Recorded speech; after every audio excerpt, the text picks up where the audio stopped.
Ladies and gentlemen, boys and...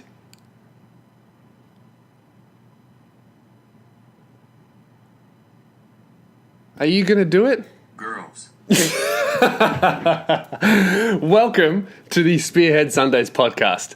That was difficult. What a shit text-to-speech. What about this one? Here, we'll try it again. Ladies and gentlemen, boys and... This is a demo. What's the music? Girls. No, fuck that. Okay, that's even worse. I'm going back to the other one. All right. Ladies and gentlemen, boys and... Girls. Welcome to the Spearhead Sundays podcast. We're up to episode 27. Did you like how last week I said we were up to episode 27, but really it was 26? This is the real 27. Last week was an imposter. I did it with Khaled. How you guys going? You guys have a good week since I last spoke to you? I've been having a fucking awesome week. Hey, just in regards to the podcast, if you're listening on Android, I'm sorry, okay? I'm sorry for putting you through that. You've got to listen on that Podbean app. It's horrible, I know. I am going to update it. I'm going to change services from Podbean to Omni app, which is a much better app. But again, no one fucking has Omni app installed on their phones. So I will. Everyone keeps asking me to put it on SoundCloud. I know you guys want it on SoundCloud. It's just more money that I got to spend a month, you know, because, you know, obviously fucking podcasts are heaps of audio, really long shit. So you got to pay a bit of money to get it on SoundCloud. And I'm already fucking paying for my website and to sell merchandise and take payments. There's just so much shit that I'm fucking paying for at the moment. I don't know. Maybe if Patreon picks up a little bit, I'll start putting it on SoundCloud, and it is picking up. You know, a whole bunch of people are jumping on, which is awesome. Thank you very much if you're a Patreon supporter. That's really fucking sick. Also, can you guys rate me on iTunes? Where am I? I haven't had a rating for ages, and you guys usually leave fucking hilarious ones. I still think the top rated review is the first review that was ever left, and that was posted by me, and I think it reads... It's like by Lewis Spears, and it says, this is the best podcast I've ever listened to, and all you cunts just fucking voted that up. Let me have a look at the reviews. What's the last review I had? Here, have a look. Yeah, the top rated one is mine, so if you're on the thing, say that this review was helpful, because I do enjoy the fact that the first ever review is written by me, and it's also the most helpful. Alright, so what's the most recent review? When was that left? Come on. I hate this fucking computer. Oh, who's the dog that rated it 4 stars? There's 2 cunts who gave me 4 stars. Everybody else, 108 people said it was 5, and just 2 people said 4. All right, the last one was left July 3rd. That was like a whole month ago. I watch Lewis's YouTube channel quite often, and this is a great addition to it with a hilarious insight into his life. Yeah, you said inside, not insight. See, it's, okay, problem with that. I appreciate it. It's 5 stars, okay, I'm happy with that, but it's not funny, okay, and you spelled it wrong. So, can you guys just, I don't know, leave some funny shit? You should upload this to Pornhub because it made me moist. Yeah, you know, it's alright. It's good. I got cancer from miscellaneous bit at the end. I like that one. I recommend that one. Alright, guys. What am I talking about today? Oh, I've been hitting the gym. I've been going really fucking well. You might notice I'm in a good mood. Do you want to know why? Because I look good and I feel good. That's why, guys. Start going to gym if you're not doing it. It is the best shit ever, all right? It's now a month since I started going to the gym. I've been going 3 days a week. I only missed 1 session this week because I had to get Lure Review out. That's the only reason I missed it, and it's a good reason to miss it, right? Because you guys want Lure Review, right? But this month, I've gone really well. I've gone 3 days a week for a month. I'm doing the starting strength routine. Google it. It's a really good beginner's routine if you want to put on weight or even lose weight. And I've put on 4 kilos in a month. That is 1 kilo a week. I used to weigh 70. Now I weigh 74. And when you weigh 74 kilos and you're 6'8", it's not a good look. So, you know, 70 kilos, that's like average girl weight, isn't it? I don't know. Is it? What's average female weight? Let me have a look. Oh, you know what it is? I bet average female weight is probably something like 90 kilos or something because of all the fat cunts in America. Average female weight. Average female weight. Let me have a look. Where are we? Oh, 71 kilos. There we go. So I am now heavier than the average woman. So, but I used to, that's pathetic, isn't it? You know what it is? I just don't eat. I always have to remind myself not to eat. If you guys are struggling putting on weight, you just have to eat. You know what really helps me? Drinking water. Your body never wants to. Your body doesn't need food like for a really long time. Reading this, you can last for literally a month without food, but only a couple days without water. So if you drink water and you keep your body hydrated, you don't really need to eat. Like if you're like me and I don't get hungry very often. You kind of have to make the manual decision to eat instead of your body going, hey, we're hungry. You have to decide I'm going to eat. So what really helps me is drinking a lot of water, because I think like in the morning, you know, when you wake up in the morning, sometimes you're just dehydrated. The last thing you want to do is eat something like as soon as you wake up. You know, sometimes, a lot of the time, if I don't do anything, I won't eat for 2 hours after I wake up. And I've fixed that issue by when I wake up, I immediately smash like a bottle of water, like half a liter of water. I just smash that, and that wakes up my system, and it's like, fuck, we got to get some food in here. And that's really good. So yeah, I've been hitting the gym, guys. I've been going really well. Thanks for all the body shaming. It does work. All these people saying, oh, body shaming is bad. No, it's fucking, as long as you use that energy, that self-loathing energy to improve yourself, it's a fucking kick in the ass. Is what it is. So yeah, I'm going to this gym. I'm going to this 24-hour gym. I went this week at like 1 a.m. I was really proud of myself. The last thing I wanted to do was go there. I was like, I don't want to do this. I don't want to go there. I would think I was listening to a podcast or something, and I was like, I don't want to do this. You know what? I'm not going to gym. And then I left my house, and the whole way there, I'm like, I'm not going to gym. I'm not going to gym. And then I walked to the gym. I'm like, I'm not doing this. There's no way I'm going to do this. And then I got to the gym and I started working out. I'm like, I hate this. I'm not going to gym. I hate this.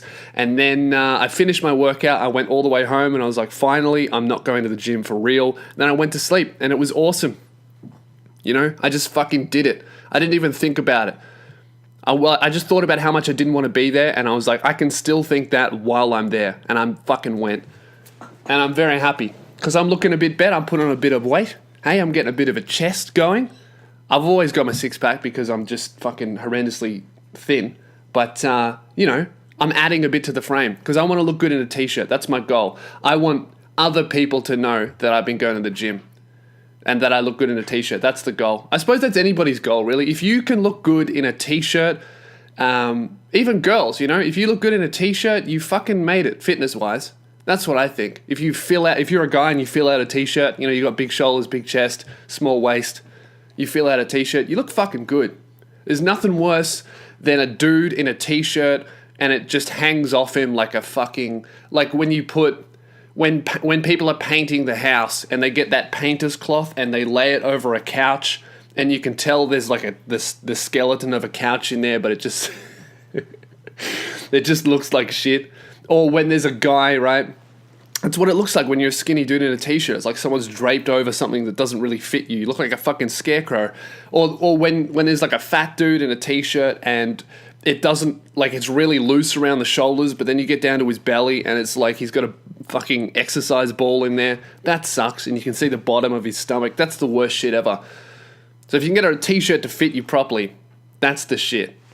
Oh yeah, I had a guy message my page. He wants to know about my diet and how I've been putting on weight. I will talk about that next week. I've already talked too much. I've talked for 10 minutes about the fucking gym, okay? People are sick of it. I'm sure there's a whole bunch of healthy cunts going, yeah, I already lived this my whole life, and then there's a whole bunch of fat cunts going, I don't want to live this at all, so stop telling me.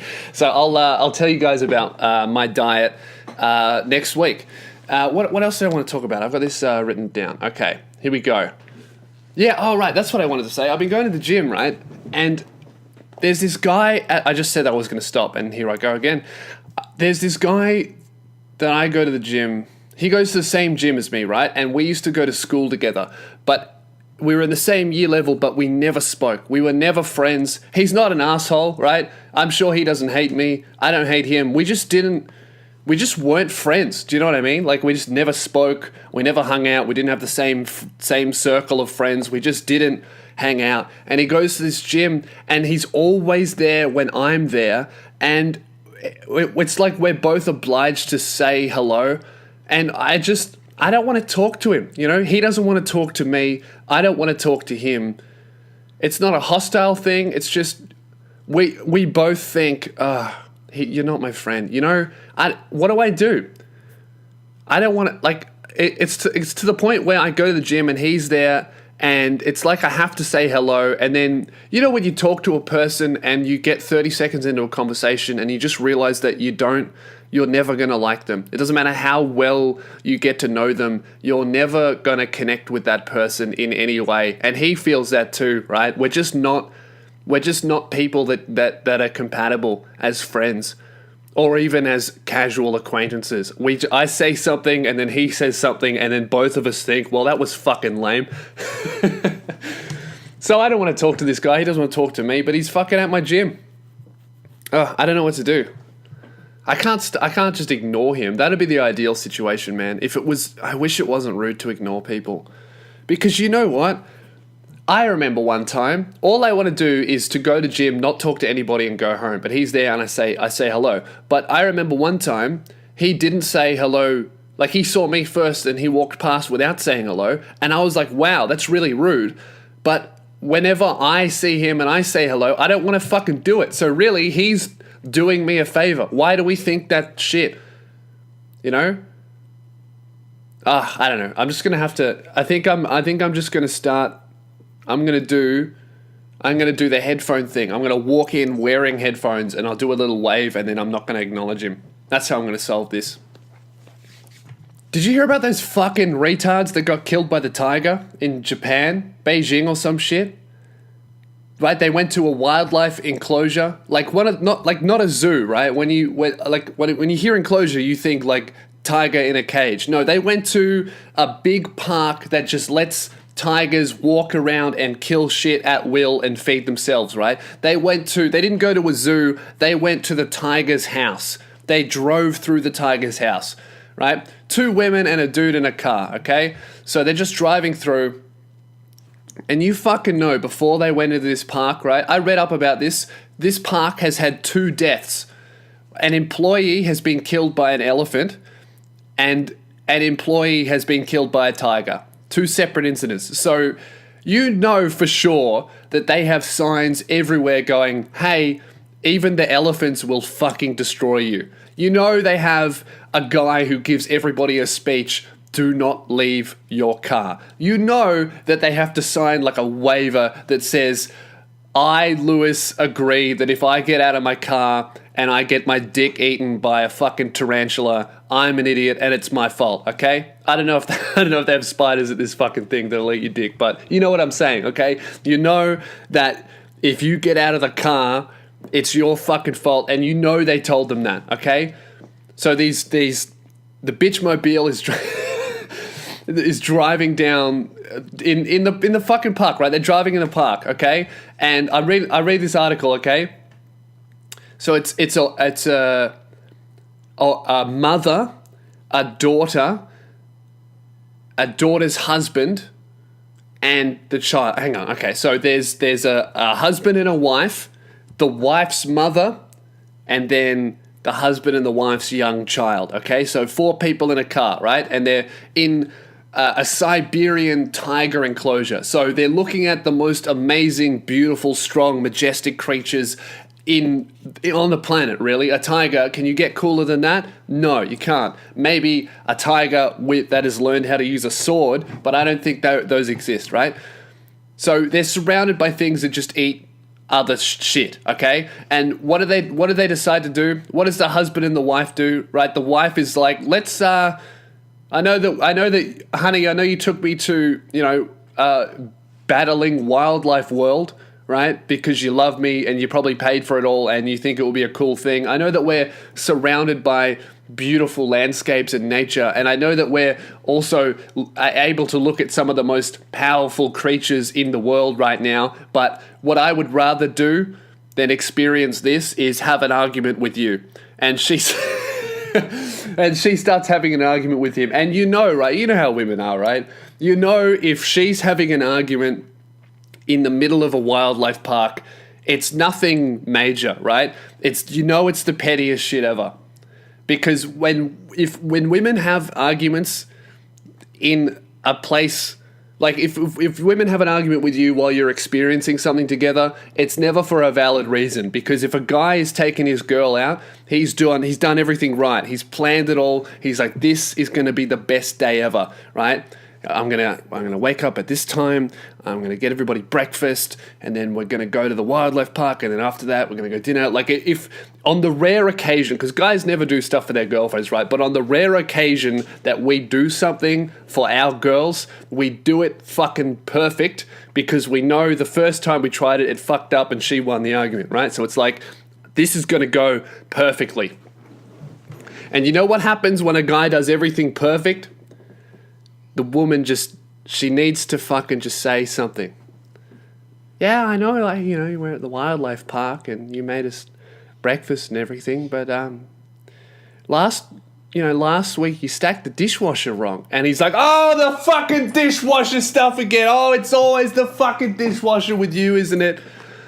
Sorry, I think I just blasted your ears there. And then they get into it in the fucking car, and she's like, well, I'm just saying, how hard is it to stack a dishwasher? And he's like, why do we have to talk about the fucking dishwasher in the wildlife park? Can't we just have a nice day for once without you talking about the fucking dishwasher? I go out and I work every day. Why do I even have to learn how to stack a dishwasher? Do you know how hard I work for this family? And then the mother is just sitting there going, oh my God, I knew he was a psycho. I told you he was a psycho. And then he goes, why did you have to bring your mum? Oh, this was supposed to be for us. Why did you have to bring her? And why does she always have to get involved in our arguments, okay? You're not my wife, okay? Your daughter is my wife. Stay out of our relationship.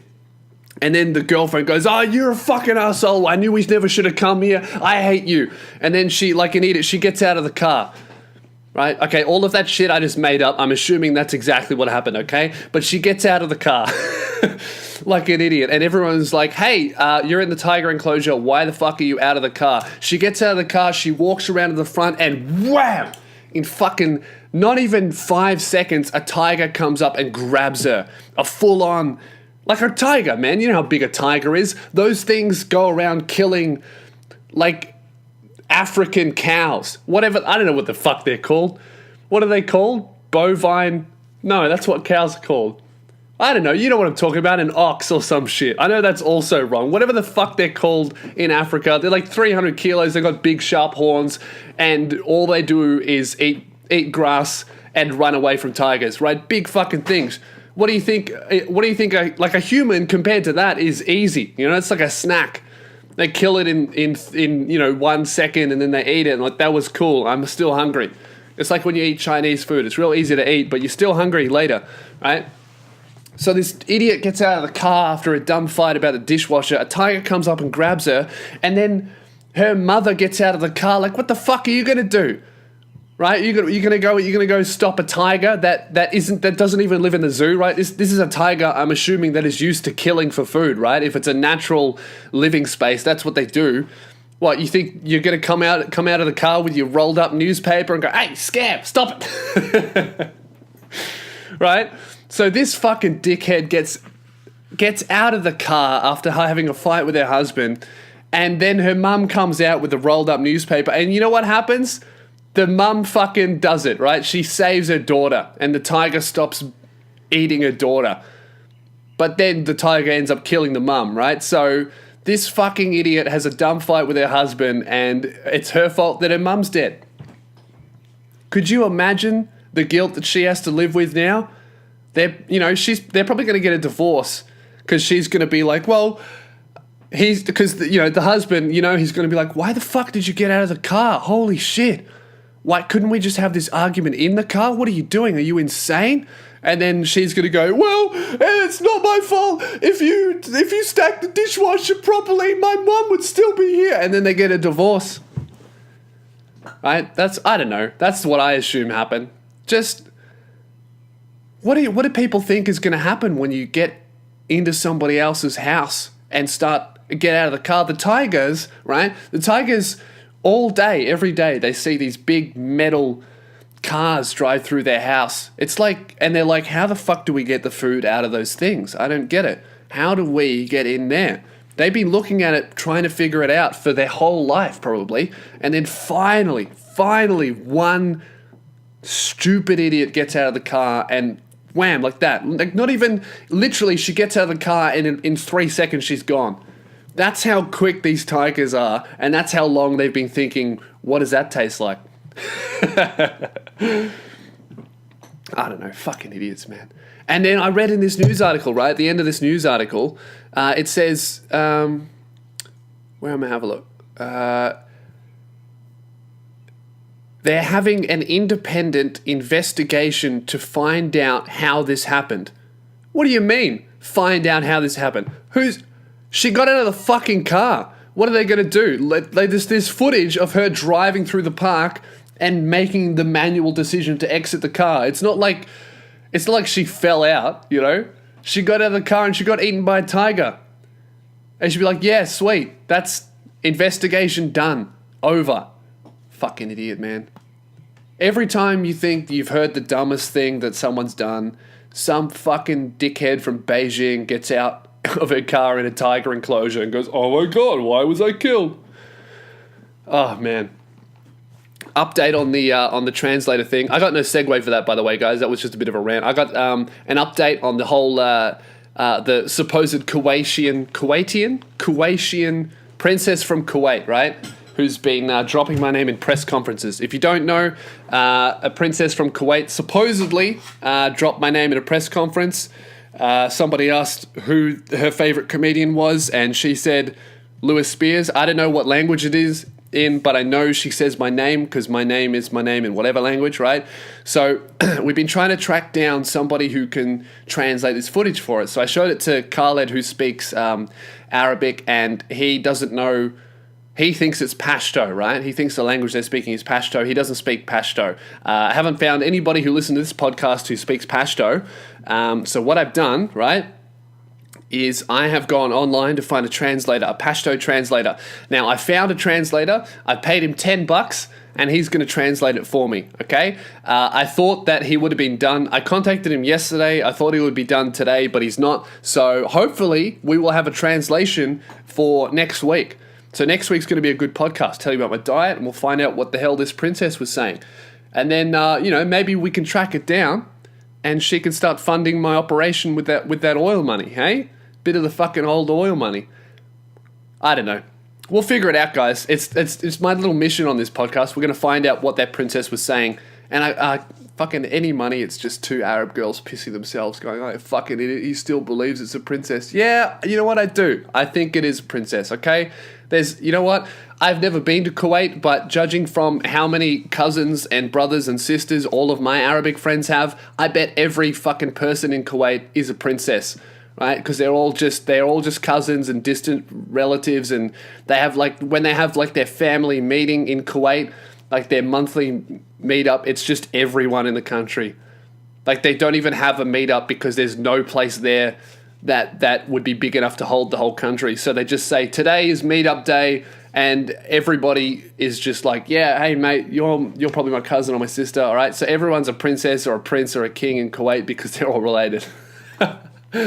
Oh, now I bet that princess is not a fan anymore.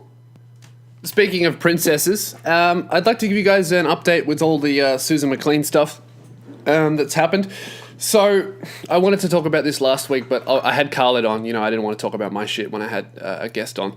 So also, by the way, to all the people, if you see my Lou review, right, I do a Lou review on Susan McLean. She tried to get my last two tours cancelled because, I don't know, she's got a bit of a vendetta against me. To everybody who was saying that in the review I seemed angry, that was me toning it down. Because, of course, I was really angry, you know. Because I haven't... Basically, I'll give you guys a rundown. I announced my show Cyberbully Superstar because that's what Susan McLean has been calling me, and the media's called me a cyberbully, so I called my first show Cyberbully Superstar. She ended up sending a whole bunch of messages to the venue that was hosting the show. She said that I was a criminal that has been arrested for cyber harassment, which isn't even something you can get arrested for. And the venue freaked out. Was like, oh my God, you're a criminal. You didn't tell us you're a criminal. And they were going to cancel the show. Blah, blah, blah. Long story short, we ended up proving that she was lying, and I did the show. It went really well, and it went so well that they actually had me back the next year. And I toured both shows around the country as well, so that was really good. And obviously, I couldn't talk about it while it was happening because I didn't want to rock the boat and be the reason why the venue was like, we don't want to deal with this fucking shit, you can't do the show. Which would have been a fair enough thing on their part, really. I mean, they didn't know if I was a criminal. I had never performed any show anywhere before. It was my first show that I'd ever done, so I didn't have like a reputation of being a professional comedian. So yeah, I didn't say anything about it, and then we actually ended up sending her a cease and desist notice from lawyers because we were planning to sue her if she did get the shows cancelled because she was lying. And basically then the next year I turned it into a bit where I explained the whole situation in a funny way. And I read out the messages that she sent on Twitter, and then I recorded everybody in the audience apologizing to her for coming and seeing the show and blah, blah, all that shit. So I did this whole video on it where it's explained in a funny way on Lou Review. Now, since she's seen that video, she has sent a privacy complaint to YouTube. Now, what that is it's like, say someone was filming in a shopping center, just regular people doing shopping or whatever, and then he put it up on YouTube, and then a private person was just like, hey, I don't want my face on the internet. They send a privacy complaint to YouTube. YouTube's like, yeah, sure, sweet, and then they take it down. So it's a fairly good thing to have on YouTube. But so Susan sent one of them about my video. She sent a privacy complaint because I used her face and I said her name and she didn't want to be in it. Now, YouTube says that they take into account if the person is a public figure. So, like, Justin Bieber couldn't send a privacy complaint for somebody talking about his album because that's just a music review. What are you going to do? You have to accept that. So you're not a private citizen. Susan McLean's not a private person. She's on TV and the news all the time. And essentially I'm reviewing her publicly, or the stuff that she said publicly about me, and refuting shit that she said about me. So it's not like I've gone into her house and recorded her in a private situation. I'm just doing that. So I'm hoping that YouTube will side with me and say, yeah, fuck off, you can't take this down. It's been over a week since she sent that privacy complaint, and I've said, no, it's fine, she's a public figure, blah, blah, blah, she's on TV all the time and all of that stuff, like I've disputed it, but they haven't said yes or no. Like, they haven't said, yeah, we're taking it down, and they haven't said, no, we're not taking it down. So I don't know what that means. I can't find any information online about people who have experienced privacy complaints. I've only found a couple of people who have had their videos taken down, but I haven't found anyone to tell me what happens if YouTube decides that it's fine. So it's been over a week, so I'm thinking that that's fine. So it'll stay up, but they haven't said that it will. So I don't know what's happening. If anyone has any experience with winning a privacy complaint, does YouTube actually tell you that they're going to leave it there? Because in all of my experience with YouTube, with complaints and strikes and copyright claims and shit like that, YouTube's pretty on top of it. They always get back to you and make a decision within 3 days. It's been over a week. It's almost 2 weeks now, and they haven't said anything. So I think the video should stay up there. I don't know, but we'll see. Yeah, so that's all that's happened. I really hope that she just drops it now, because I'm just done with her. All that shit that I had to deal with behind the scenes, it was some of the most stressful stuff that I've ever had to deal with. Because as I said in the video, when I was doing that show, that was a big risk for me because I had never performed a show. I didn't know if any of you guys were going to come and see me. I didn't know if anyone's going to buy tickets to the thing. So I was dealing with that, and then all of a sudden I had to prove that to people that I've never met that this established professional was lying about me, So that was a horrible thing to deal with. It was really, really awful. But hopefully it's done, and I can just get this Susan woman out of my fucking life. Hopefully she'll just stop. Because I don't know why she did it in the first place, I reviewed her book, right? I don't know. She's just got a bit of a vendetta against me. I mean, I understand it, I guess, because she goes around to high schools and has to talk to you guys, essentially. A lot of you guys are in high school, and people ask her questions about me and send her photos of me on Snapchat, and she's just a joke. I don't know. Fucking, in some respects, I feel sorry for her that she has to deal with that, but in other respects, I also feel, fuck you, cunt, you deserve it. I don't know. You know what? I actually did feel quite sorry for her after I dropped the review, because I put the review out. It went really well. It's got like 90,000 views. It should hit about 100 soon. And the next day, she was at a high school all day performing for you horrible people. And I got so many fucking Snapchats of Susan's at my school, Susan's at my school. So many people asked her questions about me. Oh, yeah, this is what she said. So someone asked her, what do you think about Lewis's challenge to debate you? And what do you think about all of the stuff that he said about you in his latest video, saying that you sent these messages? And she said, according to this person, right, so he could be lying, but she said that everything that comes out of my mouth is a lie, and it is a waste of her breath to even talk about it. So it's safe to say she might be a little bit fucking rustled. Which I think is funny to say, that everything that comes out of my mouth is a lie, because I don't really need to say anything when I have fucking screenshots of you sending messages. Oh, I'm going to stop talking about it because I just got really angry. Okay. Let's get into some questions. So if you would like to send me a question, a life advice question, this is the advice section, the miscellaneous bit at the end of the podcast. It's the worst part of the podcast, and it's when I answer questions about your life and give you guys advice. So I've got 3 questions today. If you want to be anonymous, just let me know and I'll keep you anonymous. That's sweet. If you want to send a question, send it through to contact@louspears.com. That is Dude, I say this every fucking week and you don't listen, all right? It is contact@louspears.com. Man, you'd think... pisses me off, man. Doesn't listen. Okay, so this first question... Just write podcast somewhere in the email so I can find it as well, because I really need to get a email for my podcast, because this is just... It's getting ridiculous. So send me some questions. I'm running low on questions. Anything about your life advice... all that shit, relationships, whatever. I'll give you some terrible advice. All right, so the first one. Hey, Lewis, I'm your average kid in high school looking at university, but really don't want to get a higher education. I do really well in schools, and my parents want me to be an engineer. Oh, that's a bad fucking thing. My parents want me to... Don't ever listen to them, because I mentioned studying aeronautical engineering. But honestly, I think it's fucked. Having a piece of paper saying you can do something... I've been putting time into my hobby, which is photography and videography, and have started being paid to photograph for people and even wedding videos. Hey, that's pretty good, man. To be able to get paid for that shit, even if it's like $50, that's awesome. That's better than most people. You know, it took me a really, really long time to make any money out of what I was doing. It's a good feeling, man. Well done. I would really like to pursue this, but it takes so much time, and I can't take a gap year because I would lose my opportunity to take a good course at uni. My parents think it's cool as a hobby, but I can't get the balls to tell them that I want to pursue this as a career. I worked at KFC for 2 years, and I fucking hated busting my ass for making some other person richer, which is why I hate having to work. Did your parents care that you wanted to pursue comedy, and how did you tell them? What the fuck do I do? Regards from your average shit cunt and Kuwaiti Princess. Have a shit one. Look, man, mine's a little bit different, I suppose.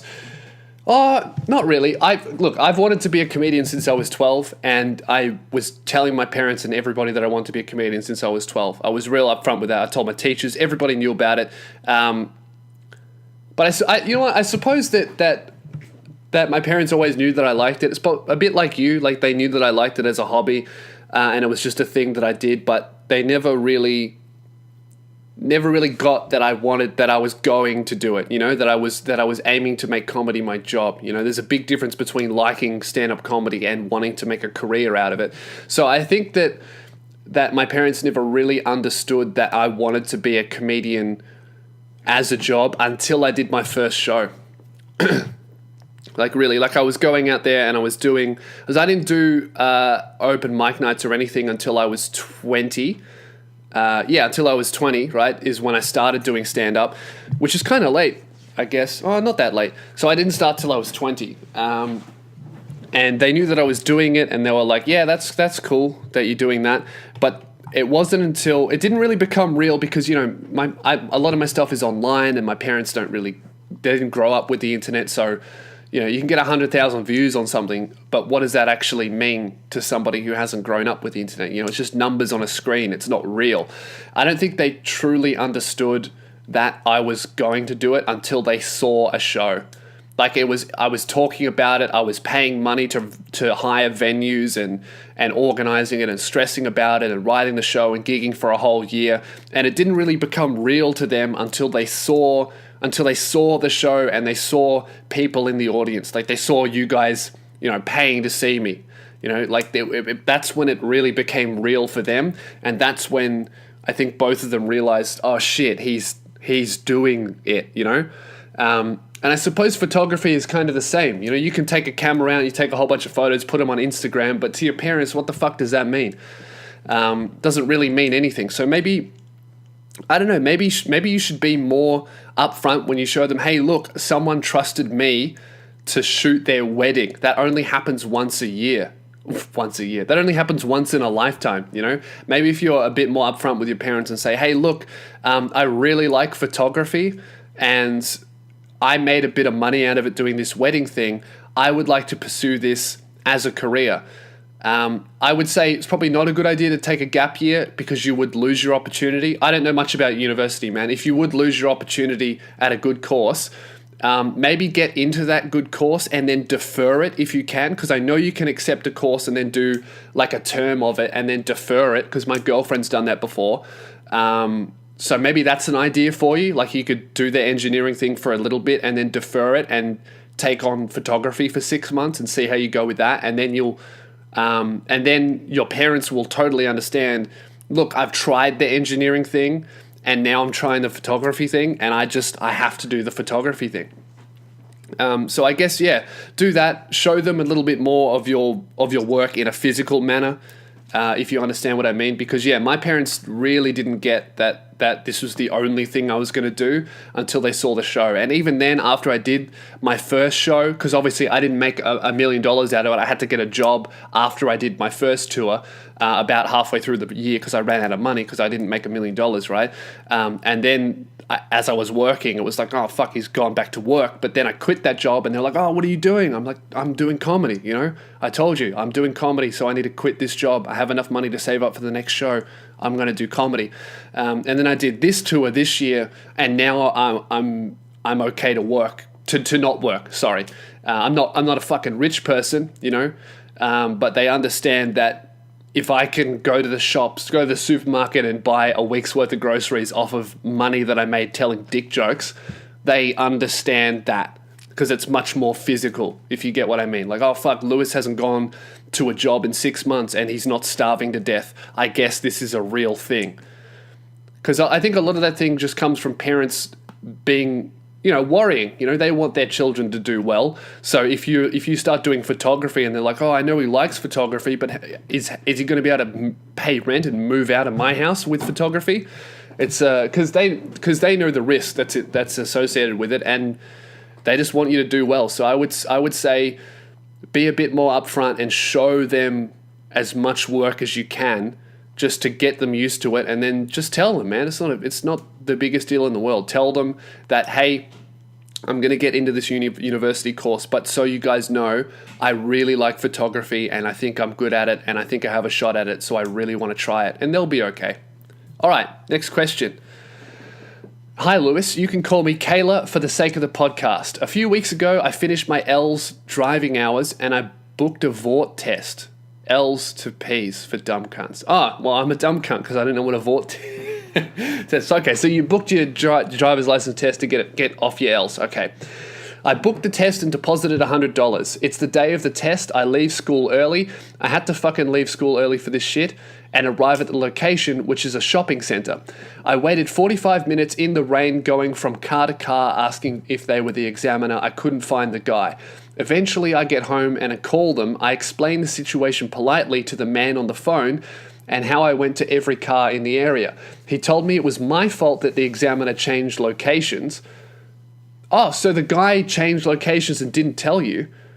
Oh, that's fucked, man. I asked why the examiner didn't notify me of the change, and he just kept on blaming me. I asked for the manager, and he refused to put me through and was extremely rude. Side note, I'm always polite to customer service people because I've worked there a few times and it's horrible.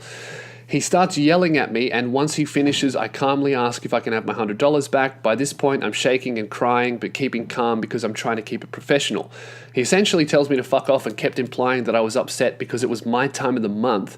I just hung up on him. What the fuck should I have done in this situation? Yeah, that's awful, Kayla. That's really fucking shit. Yeah, I've worked in customer service for all of my working career, right? And that's horrible. What you should have done, right, is obviously that guy was a complete asshole. You were getting nowhere with him. You should have just hung up and called the number again, and you would have got somebody else, and then just continue through that. That's what I do. If I get a person that I'm speaking to, if they're a really rude person or really unhelpful, I just hang up and I call for somewhere else. I remember when I worked in customer service, I worked for a bank, and we had to call, sometimes we'd have to call the people who were in charge of loans. And there was this woman who, because we weren't trained in loans, there was this woman who whenever you asked her a question, she would never do it. She would never ever do it. She would always say, no, you need to do this, when we weren't trained in loans, so we didn't have to do it. And it was very well known around the center that if you got this person, she wasn't going to help you. So what I would do is I would just call the loans department, and if she ever answered, I just hang up straight away without saying anything and call back and get somebody else. And you can do that when you're calling in a call center as well.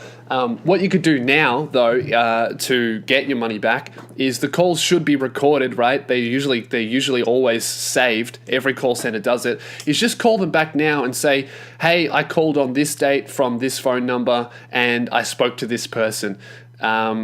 And he said this, and say, I would like to make a complaint. And they will take everything you say really, really seriously. If you say, I would like to make a complaint about this person, and if you don't know the person's name, they'll be able to figure it out, right? I just say, I called in on this day from this phone number, and I would like to make a complaint about the person I spoke to. They'll take you super seriously, and you'll be able to get your money back as well. So just do the complaint first. They'll take down all the details. When did you speak to them? What did they say? Blah, blah, blah. And then you'll explain that you're trying to get your money back and they were really rude. And what they should do is they'll be like, okay, so I'm going to pass on this complaint and we'll let you know what happens. And also I'll refund you your money.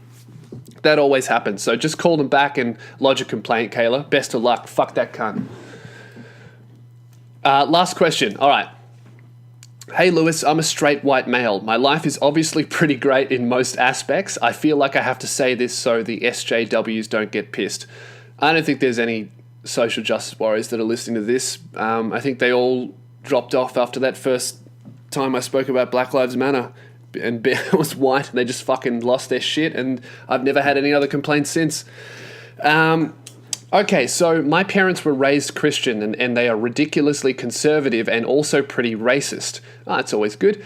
Thankfully, I didn't turn out like them, and I always thought their backwards values would never have an effect on my life. I was wrong. I'm 19 and there's this girl who I've been dating for 2 years. She's very pretty and smart and funny, but she's Muslim. And also wears the hijab. Oh my God, fuck. What are you doing, bro? You're a race traitor. You're ruining your family. And probably some other shit that your parents would say. I don't mind this because I'm not an Islamophobic fuckhead, but my parents are a different story. Oh man, this is going to be fucking rough. I never told them that my girlfriend was Muslim, and for months they've been pestering me because they wanted to meet her. Oh, dude, that's a bad idea. You never told them? A few weeks ago, I invited her over for dinner without telling my parents that she's Muslim or that she wears a hijab. Ah, man, that's not a good idea, bro. You can't just. That's like if you're right. If you've got homophobic Muslim parents and you don't tell them that you're gay, and they walk in one day and it's like, hey, here's my boyfriend Chad, and he's just like fucking him in the ass on the kitchen table. I don't think. You can't do that. You know, obviously they're wrong, but you can't just fucking blast them with that. You hit them with that. They'll break their little minds. Oh, well, let's see what happens. I know this was really stupid. Oh, there we go. I know this was really stupid, but I didn't know how to bring it up, and I thought they would at least pretend to be polite in her company. Oh, yeah, that's the thing. Again, I was wrong. Oh, fuck. The second she stepped into my house, my father started screaming at her, calling her a terrorist and all that shit. He said he's never allowing ISIS to be a part of his family. He even started getting physically violent and threatening to break her arm. Whoa, fuck.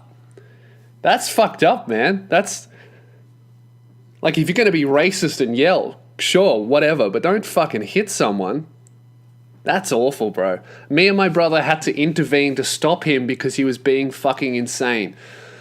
Once she left, my parents said that if I don't break up with her, they're going to kick me out of the house, stop paying my college tuition, and basically disown me. Oh, so you're American. He said he would shoot her if he ever saw her again. Whoa, this is fucked, bro. My girlfriend was really upset and thinks maybe we should break up because my family will never accept her. I don't know what to do because I think I love this girl and we are really happy in our relationship if it weren't for my shithead parents. On the flip side, her parents are wonderful, nice people who have always been accepting of her dating a white dude. Isn't that fucked, right? Of course it's that way, you know? The Muslim people are really happy and the white cunts are just fucking... that's horrible, man. I don't know. But now they are understandably concerned for her safety if we continue the relationship. I really don't want to end our relationship just because my parents are intolerant, but I also don't want her to feel upset or scared all the time. What should I do? Thanks in advance, Brett. Look, man, I think if your dad is like this, he sounds fucking insane. Do you really want to be around him?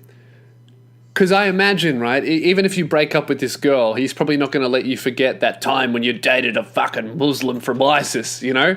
He's going to do that thing. But you got college tuition. This is a tough one, man. If you really like this girl, if it was me, personally, my parents are really accepting, you know? I think my dad's a little bit homophobic, but other than that, they're pretty good. I wouldn't deal with that, man. I would do whatever I could to get out of this situation. You can't throw away 2 years with a girl you really like just because your parents don't like, you know, what fucking book she reads and the rug she prays on and the shit she wears on her head. You can't let them do that because, you know, that means that if you accept this level of behavior from your parents, and you do cut this girl out of your life because of them, that gives them the power in their heads and over your life to any girl they don't like, they can just veto and say, no, you can't date this person. If you let them cut this girl out because she's Muslim, that means that you will only ever be able to date girls that are whatever religion and belief system that you guys are, and they have to be exactly the same. Well, not even you, your parents, right? And you don't want to date your parents because they sound fucking psycho, right? You don't want to date somebody who hates Muslims, but that might be the only thing that they accept. Sorry. You know, you can't fucking let them push you around like that, man. If you really like this girl, I would get out of there. I'd move out if you could, right? I don't know how it's like with your situation, but if you can, I don't think them paying your college tuition is worth them controlling your life. Because basically that's what your dad's doing, right? He's going, you can only date people that I like, and if you ever make a decision on your own, I'm going to take money away from you. So what? What, you're going to take away fucking invisible money that doesn't even exist? Words on a screen? Fuck that, man. Your happiness is more important than any amount of money. So, I don't know, if her parents really are cool, maybe you could stay with them for a little bit. I don't know if they would be cool with that. They might not be, but maybe that could be an option. Maybe you could stay with friends for a little bit. If it was me, bro, I would just move out. I wouldn't let my parents do that to me, because even if, let's say you do break up with this girl, not because of your parents, even if you continue the relationship and you break up for an unrelated reason, you're gonna have to deal with this shit forever. You know, if you stay with your parents, even if this girl leaves, you're gonna have to deal with that shit forever. And I guarantee you, man, there's going to be very, very few girls that your parents actually are okay with you dating, even if they're not Muslim. So fuck that, man. You don't need to deal with that kind of intolerance. And they'll come around. As I promise you, bro, they'll come around. If they do that kind of ridiculous shit and then you go, all right, sweet, well, as long as you don't accept the way that I live my life, you don't get to see me. 6 months, man, they're going to fucking miss you. Because that kind of hatred, it sounds weird to say this, but that hatred does come from a place of love, because they perceive Muslims as evil people who are going to, evil terrorists. So that means that in their head, if you're dating a Muslim, that means that you're in danger. So it's fucking wrong, right? It's wrong, and it's really Islamophobic and racist and all that shit. But that adverse reaction to your Muslim girlfriend comes from a place of love and fear for your safety. So if you get out of that situation and you're like, as long as you don't accept my girlfriend, you don't get to see me, they'll come around. And yeah, that's really horrible, and maybe your girlfriend can't get over it as well. It's something that you need to take into account, what she thinks. She sounds like a nice girl she sounds like she's willing to work through this. If she hasn't just fucking run away. If she gets assaulted by your dad and she doesn't run, she's a good girl. She likes you, man. So I wouldn't just throw that away because your dad's a cunt,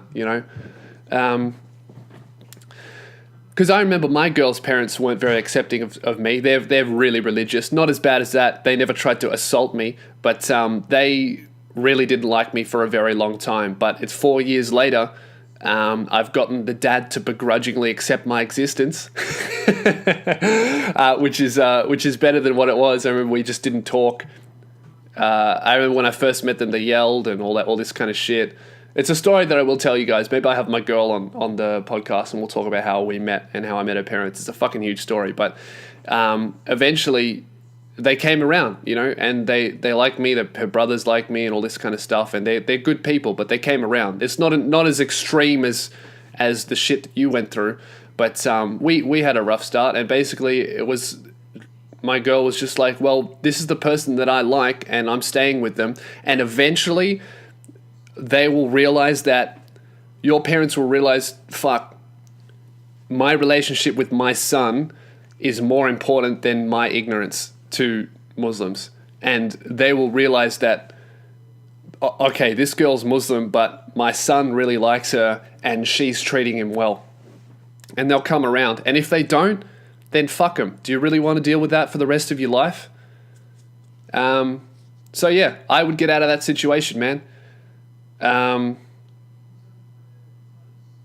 That's I got nothing to say. That's fucked. I hope that you sort it out. Let me know how it goes. I hope you guys sort it out. Best of luck to you. That's the podcast for this week. Thanks very much for listening. Make sure you subscribe on iTunes. Make sure you give me a rating on iTunes. And if you want me to move everything onto SoundCloud and upgrade all my systems and shit, consider supporting me on Patreon. Also, for Lou Review, I've got a wireless microphone. It's on the way. I'm renting one because it's fucking expensive. I'll probably purchase it when the next Patreon thing comes through, but at the moment I'm renting it. It should be here next week, so I think next Lou Review, which should be out on Tuesday or Wednesday, will have better sound if it arrives. Otherwise, it'll be the one after that, and that'll be everything that I want to fix with Lou Review fucking fixed. So yeah, thank you very much for your support. Thanks for jumping on Patreon. Thanks for listening, and I hope you all have a fucking shit one.